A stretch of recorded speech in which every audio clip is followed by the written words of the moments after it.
Hugues! Ouais, Hugues!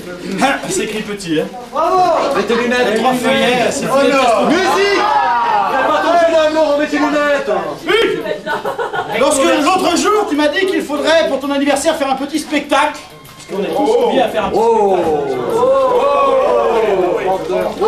J'ai longtemps hésité entre un ballet de natation synchronisé et un discours. Cabot!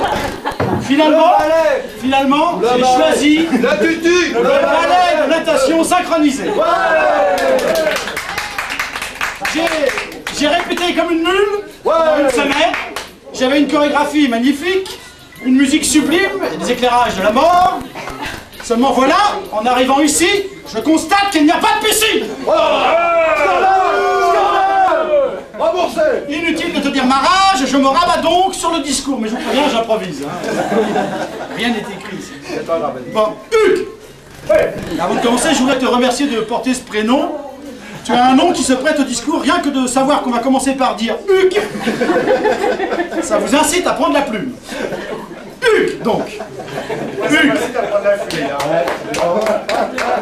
Il y a 40 ans, Hugues, tu naissais. Eh oui, presque. 40 ans, en anglais 40 years. 40 ans déjà, 40 years already. C'est un cap, 40 ans. Que dis-je, un cap?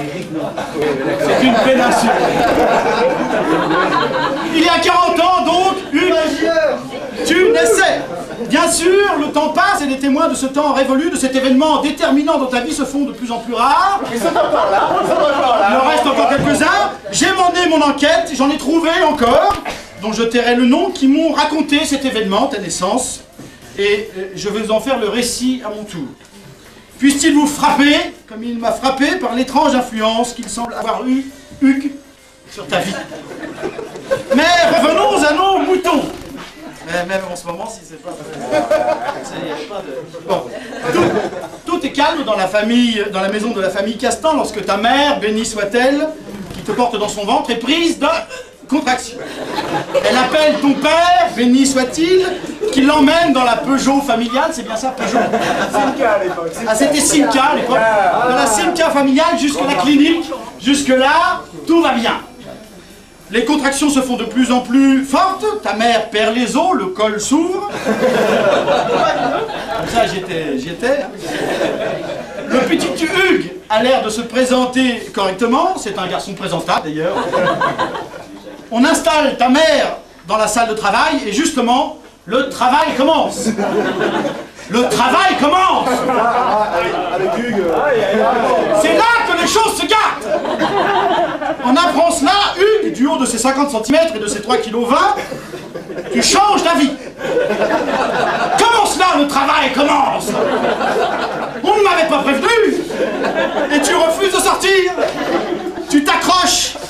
Tu t'attardes. Du coup, le travail dure encore un peu plus, devient pénible.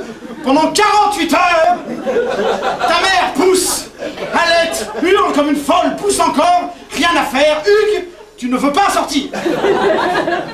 Dans la clinique, la nouvelle se répand vite. Toutes les sages-femmes viennent au chevet de ta mère souffrante. Elles essayent, Hugues, de t'attraper. Hugues, voyant que ta mauvaise volonté provoque l'arrivée en masse de jeunes femmes, toutes plus charmantes les unes que les autres, tu t'obstines, forcément. Tu persévères. Tu te mets les doigts de pied en éventail et tu bloques toute progression. Pour toi, tout va bien. Les femmes, toutes plus belles les unes que les autres, continuent d'affluer, mais pour elles, la situation est critique. Tout le corps médical, le corps médical, s'agglutine au chevet de ta malheureuse mère. Tout le corps médical, même une infirmière, que tu trouves si belle, dont tu trouves la voix si douce et le regard si plein d'amour, que tu décides d'abandonner ta stratégie de blocage, remets tes doigts de pied en bon ordre et te livres définitivement aux souffrances du monde pour le simple mais infini plaisir de passer 1 minute dans les bras de celle-là. On raconte qu'elle s'appelait Déborah. Mais revenons à la clinique. Une fois le travail fini, ta mère s'endort, épuisée. Et ton père, qui dort dans le couloir, se réveille soudainement. Ça y est, vous êtes papa. débordant de bonheur, ton père sort la bouteille qu'il tient prête et sabre le champagne pour fêter l'arrivée de son premier enfant, de son fils aîné, de son Hugues chéri. Oh, le doux bruit. Le doux bruit que fit le bouchon en sautant de cette première bouteille. Le bruit, Hugues, de ta première bouteille. Le bruit de la mousse. Le glou-glou joyeux du champagne qui s'écoule dans la gorge assoiffée de ton père. Ce bruit-là, ce fut la première musique de ta vie, Hugues. La première musique que tu as entendue. Tu ne devais jamais l'oublier. Depuis lors, chaque fois que tu entends ce bruit, ton cœur se remet à battre comme au premier jour. Hugues, tu retrouves la joie et la sérénité. Donc, ton père débouche la bouteille et invite qui veut trinquer à la santé de son fils. Toute la clinique défile et Hugues, ravi de cette si joyeuse compagnie, se félicite de la bonne décision qu'il a prise. Il a bien fait de naître, ça valait le coup. Et depuis ce jour béni, Hugues, tu promènes, ah là ça devient lyrique là.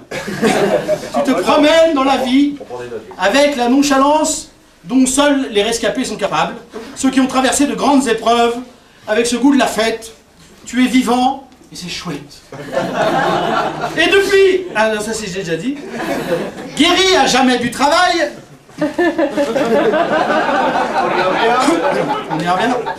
Tu es passé du côté des cigales, de ceux qui chantent pendant que les autres travaillent, mais pas des cigales pique-assiette à la fontaine, non, non, non. Une cigale qui chante, oui, mais qui vous invite chez vous à manger, chez lui, pardon. On est chez lui. Qui vous invite chez lui à manger et à boire, une cigale qui prête et qui donne, bref, une cigale paradoxale. Et oui, Hugues, tu es un être paradoxal. Ainsi, après t'être attardé dans les entrailles de ta mère, tu passas plusieurs années dans le garage de ta grand-mère.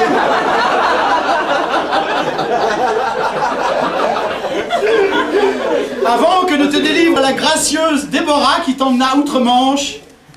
Avant aussi, voilà, excusez-moi la répétition, que tu ne la ramènes à son tour au pays, justement, au pays des cigales. Yeah. Et que venais-tu faire au pays des cigales, Hugues? Je te le donne en mille. Danser. Tenez-vous bien, Hugues, au pays des cigales. Je ne venais rien faire. Guéri par les British après avoir été le seul érémiste vésigondin, Hugues, au pays des cigales, Hugues venait travailler.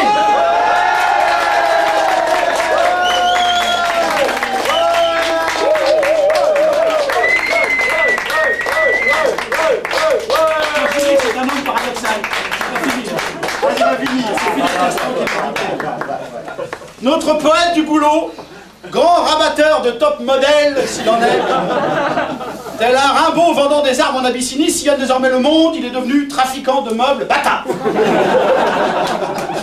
Et si vous l'écoutez un peu, il se prendra doucement que les affaires se développent trop lentement. Mais bien sûr qu'elles se développent lentement, Hugues, sinon tu n'y survivrais pas. La vitesse, Hugues, reconnais-le, ce n'est pas ton style. Toi, tu fais les choses lentement. Mais sûrement, tu donnes le temps au temps, comme on dit. Franchement, vous en connaissez beaucoup des types qui passent le code à 40 ans et qui attendent presque la date de limite de péremption de leur code pour passer la conduite. Non, Hugues, tu es une tortue. Une tortue de la fable, ce coup-ci, oui. Une tortue qui double le lièvre. Tu me fais penser à ce concurrent de l'avant-dernière édition du Vendée Globe, dont le bateau s'était retourné dans les 40e rugissants, et qui avait passé 48 heures accroché à sa quille en attendant les secours de la marine australienne. Hugues, ça c'est l'histoire de ta vie. Tu sillonnes les mers, main par le fond,